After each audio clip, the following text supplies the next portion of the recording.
اعوذ باللہ من الشیطان الرجیم بسم اللہ الرحمن الرحیم الحمد للہ والصلاة علی اہلہا اما بعد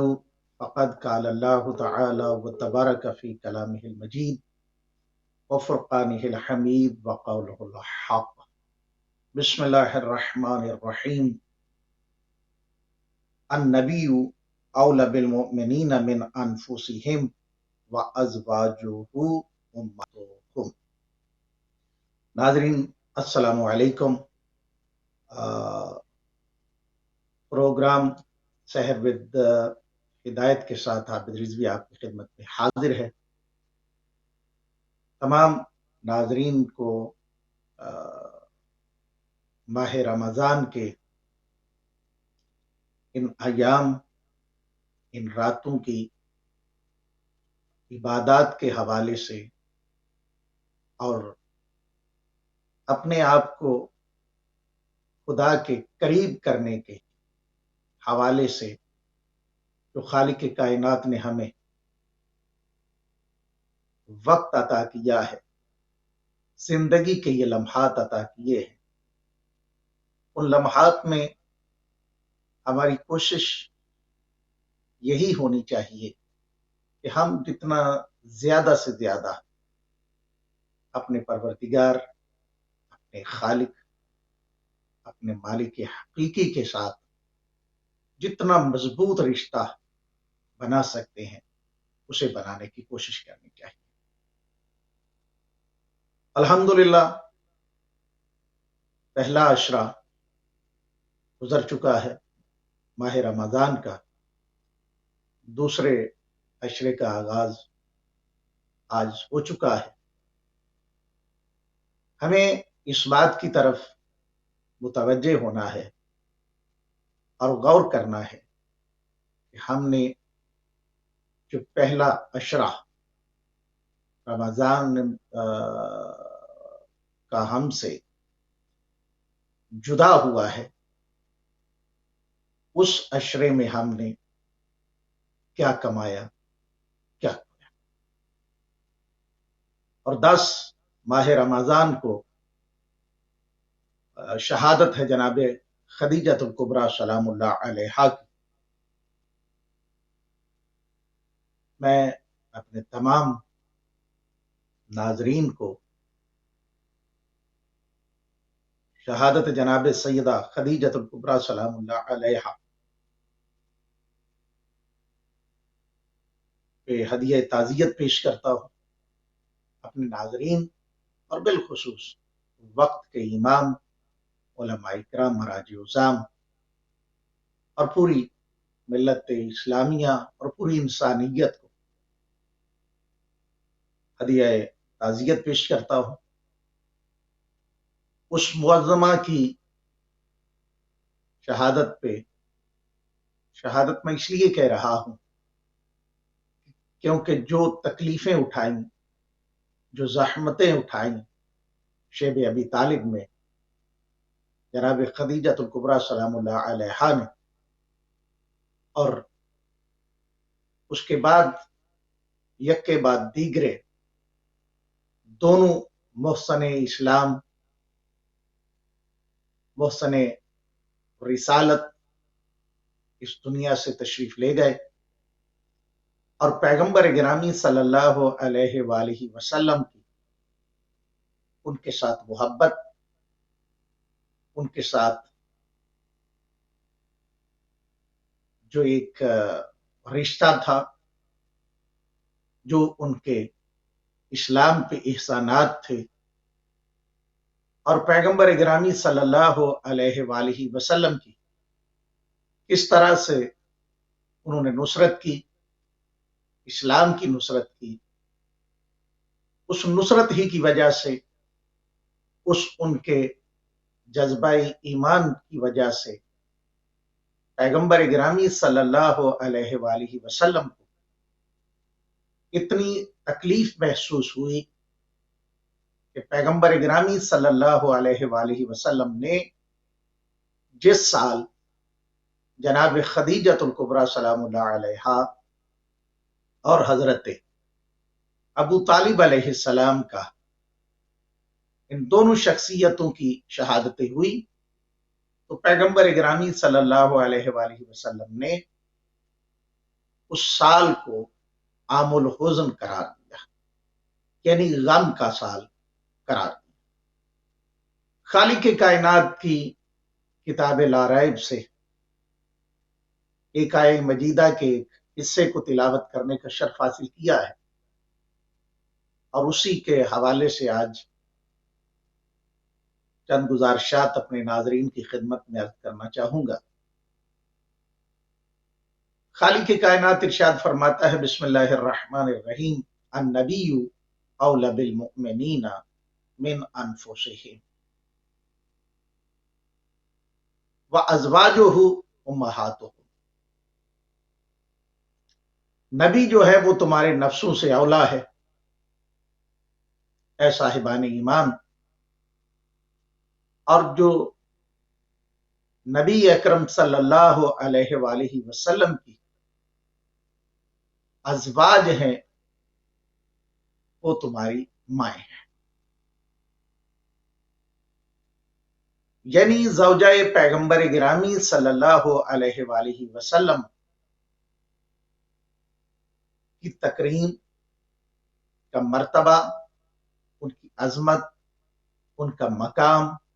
ان کی فضیلت وہی ہے کہ جو ایک ماں کی ہے۔ اس پہ میں کوشش کروں گا کہ مزید ڈیٹیل کے ساتھ گفتگو کی جا سکے۔ جناب خدیجۃ الکبریٰ سلام اللہ علیہا مکہ مکرمہ میں ولادت باسعادت ہوئی جناب خدیجۃ الکبریٰ کی، اور حضرت خویلد بن اسد، جناب خدیجۃ الکبریٰ سلام اللہ علیہا کے والد گرامی کا نام ہے، اور جناب فاطمہ بنت زائدہ یہ والدہ محترمہ ہے جناب خدیجۃ الکبریٰ سلام اللہ علیہا۔ اور فضیلت کی جو ایک بات، جو مقام عظمت ہے، وہ یہ ہے کہ جناب خدیجۃ الکبریٰ سلام اللہ علیہا اور پیغمبر گرامی صلی اللہ علیہ وآلہ وسلم کا شجرہ نسب جو ہے وہ بھی آپس میں مل جاتا ہے، اور ایک ہی شجرہ نسب کے ساتھ آپ دونوں شخصیات کا تعلق بھی ہے۔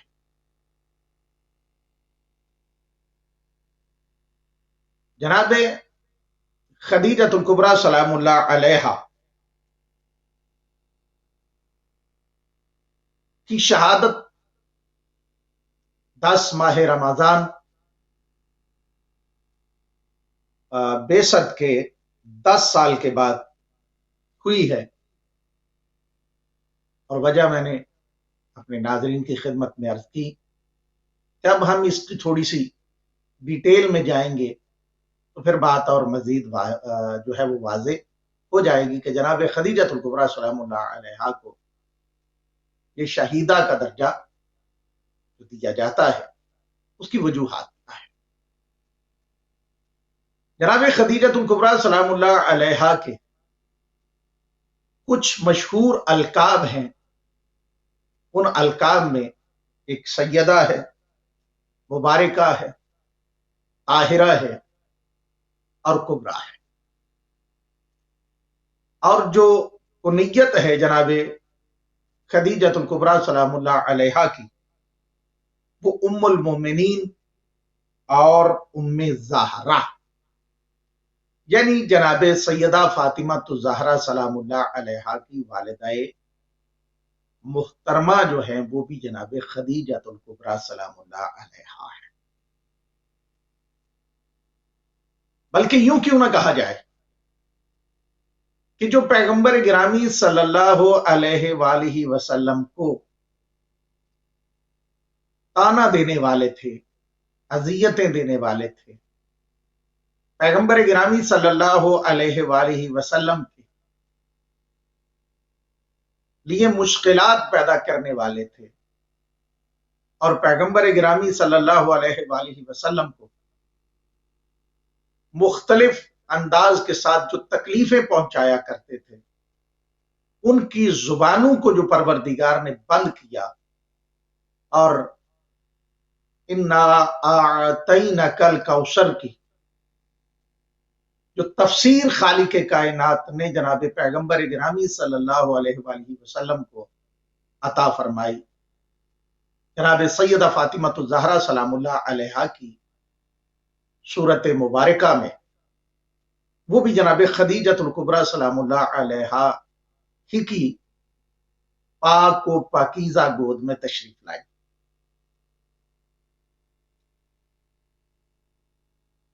جناب خدیجۃ الکبریٰ سلام اللہ علیہا نے تقریباً 25 سال زندگی گزاری ہے پیغمبر گرامی صلی اللہ علیہ وآلہ وسلم کے ساتھ۔ اب اگر ہم دیکھتے ہیں جناب خدیجۃ الکبریٰ سلام اللہ علیہا کی حیات طیبہ کے حوالے سے، جناب خدیجۃ الکبریٰ سلام اللہ علیہا وہ عظیم ہستی ہے کہ جن کو عرب کے اس گئے گزرے دور میں، عرب کے اس گئے گزرے کلچر میں، عرب کے اس معاشرے میں کہ جس کی عکاسی خود کتاب خدا نے کی ہے کہ یہ کیسا معاشرہ تھا، ان کا طریقہ کار کیا تھا، ان کی زندگی کا رہن سہن کیا تھا، وہ کس طرح ایک دوسرے کے خون کے پیاسے تھے۔ تاریخ بھری پڑی ہے کہ بات بات پہ ایک دوسرے کے ساتھ لڑائی جھگڑے، بات بات پہ ایک دوسرے کے ساتھ جنگیں، اور پھر قرآن نے جو نقشے کھینچے ہیں وہ بھی بالکل عیاں ہیں کہ قرآن حکیم کہتا ہے کہ وہ کھلے گمراہ تھے، وَإِن كَانُوا مِن قَبْلُ لَفِي ضَلَالٍ مُبِينٍ۔ پیغمبر گرامی صلی اللہ علیہ وآلہ وسلم کے اعلان رسالت سے پہلے وہ کھلے گمراہ تھے، اور اگر ان کی گمراہی کے قصوں کو بیان کیا جائے تو بہت زیادہ وقت جو ہے وہ اسی حوالے سے چلا جائے گا، لہذا میں اس طرف نہیں جانا چاہتا۔ جناب خدیجۃ الکبریٰ سلام اللہ علیہا وہ معظمہ ہے کہ جن کو مقام و مرتبہ و منزلت پیغمبر گرامی صلی اللہ علیہ وآلہ وسلم کے گھر میں آنے کے بعد نہیں ملی، بلکہ یہ وہ معظمہ ہے کہ جنہوں نے جب پیغمبر گرامی صلی اللہ علیہ وآلہ وسلم کے گھر میں تشریف لے آئیں تو اس کے بعد فاقہ کشی کے ایام بھی آئے، عجیب و غریب حالات بھی پیدا ہوئے، لوگوں نے تکلیفیں بھی دی، پریشانیاں بھی ہوئیں، اذیتیں بھی دیتے رہے، جو ان کی اپنی دوستیں تھیں وہ بھی ان کا ساتھ چھوڑ گئی، اور وہ بھی ان کو تانے دیا کرتی تھی کہ تو نے کہاں پہ جا کے یتیم کے ساتھ شادی کر لی، کہاں پہ جا کے غریب کے ساتھ شادی کر لی، جس کے پاس تیرے مقابلے میں کوئی مال لے دنیا ہے ہی نہیں ہے، اس کے ساتھ شادی کر لی۔ لیکن جناب خدیجۃ الکبریٰ سلام اللہ علیہا اس بات سے پوری طرح سے واقف تھی، چونکہ کردار جناب سیدہ خدیجۃ الکبریٰ سلام اللہ علیہا واضح کرتا ہے کہ بی بی پوری طرح سے ان تمام چیزوں سے واقف تھی، اور بی بی جناب خدیجۃ الکبریٰ سلام اللہ علیہا نے جو پیغمبر گرامی صلی اللہ علیہ وآلہ وسلم کے ساتھ نسبت کا اظہار کیا یا ارادہ کیا، یا اس نسبت کو پیغمبر کے ساتھ جب جوڑا ہے، تو بی بی جناب خدیجۃ الکبریٰ سلام اللہ علیہا ظاہری طور پہ مال و دولت اور وہ شان و شوکت کی وجہ سے نہیں کر رہی تھی، بلکہ جناب خدیجۃ الکبریٰ سلام اللہ علیہا اس کردار کو مد نظر رکھے ہوئے تھی کہ جو جناب پیغمبر گرامی صلی اللہ علیہ وآلہ وسلم کے اندر موجود تھا، اور جناب پیغمبر گرامی صلی اللہ علیہ وآلہ وسلم نے اپنے کردار کی وجہ سے کفار و مشرکین کو اس بات کی طرف متوجہ کر دیا تھا کہ اس معاشرے میں اگر صحیح معنوں میں کسی پہ اعتماد کیا جا سکتا ہے، کسی پہ پوری طرح سے ٹرسٹ کیا جا سکتا ہے، کسی کی سیرت پہ کسی قسم کا کوئی نقص نہیں نکالا جا سکتا ہے، تو وہ ایک ہی ذات ہے جو حضرت عبداللہ علیہ السلام کا بیٹا ہے اور حضرت ابو طالب علیہ السلام کا بھتیجا ہے۔ یعنی یہ بات بالکل واضح تھی، اس میں کسی قسم کا کوئی ڈاؤٹ نہیں تھا۔ اور جناب خدیجۃ الکبریٰ سلام اللہ علیہا خاندانی حوالے سے، مال و دولت کے حوالے سے، اپنے کردار کے حوالے سے، اپنے اخلاق کے حوالے سے، اپنی عبادات کے حوالے سے، اپنی عفت کے حوالے سے، اپنی پاکیزگی کے حوالے سے اس گئے گزرے معاشرے میں ایک اپنی فضیلت و مقام رکھتی۔ یعنی جس معاشرے میں عورت کو مقام ہی نہ دیا جائے، جس معاشرے میں عورت کو کی تذلیل کی جائے، جس معاشرے میں عورت کو ایک عجیب و غریب چیز تصور کیا جائے، نعوذ باللہ جسے عذاب سمجھا جائے، یعنی اگر ولادت کسی کے گھر میں ہو جائے تو اس کا جینا دو بار ہو جائے، ایسے معاشرے میں سیدہ اور طاہرہ کے لقب سے جو یاد کی جاتی تھی وہ جناب خدیجۃ الکبریٰ سلام اللہ علیہا۔ یہ شرف اس سے پہلے جناب مریم کو ملا تھا کہ انہیں طاہرہ کے لقب کے ساتھ یاد کیا جاتا ہے، اور ان کے بعد جناب خدیجۃ الکبریٰ سلام اللہ علیہا ہے